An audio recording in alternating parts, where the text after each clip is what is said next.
So'nggi kunlarda O'zbekistonda yo'l transport hodisalari soni ko'payib bormoqda. Ayniqsa bu jarayon o'smirlar orasida ko'proq kuzatiladi. Bunga sabab haydovchilarning befarqligimi yoki pravalarning soxtaligi? Bugun shu haqida fikr yuritamiz. Inson taqdirini o'zi yaratadi, ammo bu ayanchli taqdirda ba'ziga boshqalar ham sherik bo'lib qoladi.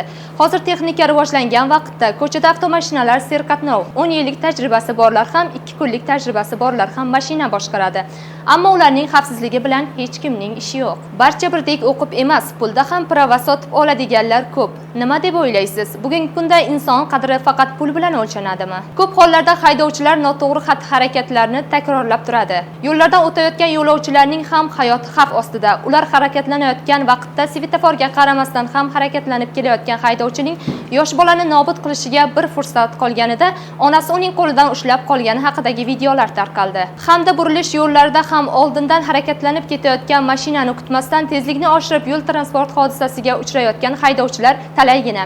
Yo'lovchilarning, bolalarning va boshqalarning hayotini xavf ostida qoldirayotgan yagona omil bu. Ba'zi haydovchilarning soxta guvohnomasiga ishonib qolishlaridir. Anglashimiz bo'yicha ushbu hodisaga uchrayotgan haydovchilarning ko'pchiligi internetda firibgarlarning gapiga ishonib, soxta haydovchilik guvohnomalarini xarid qilishmoqda.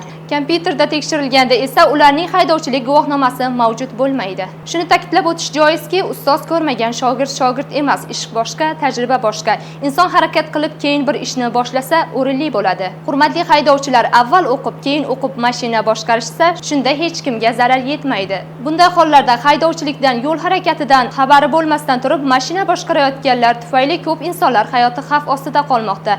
Jinoyat kodeksining 228-moddasiga muvofiq mana shunday qalbaki hujjatlar sotayotganlarga yetarli chora ko'rilsa, maqsadga muvofiq bo'lar edi. Inson qadri ulug', ularning xavfsizligini o'ylash esa bizning burchimiz. Aspek 24 voqealar biz bilan yanada ochiqroq.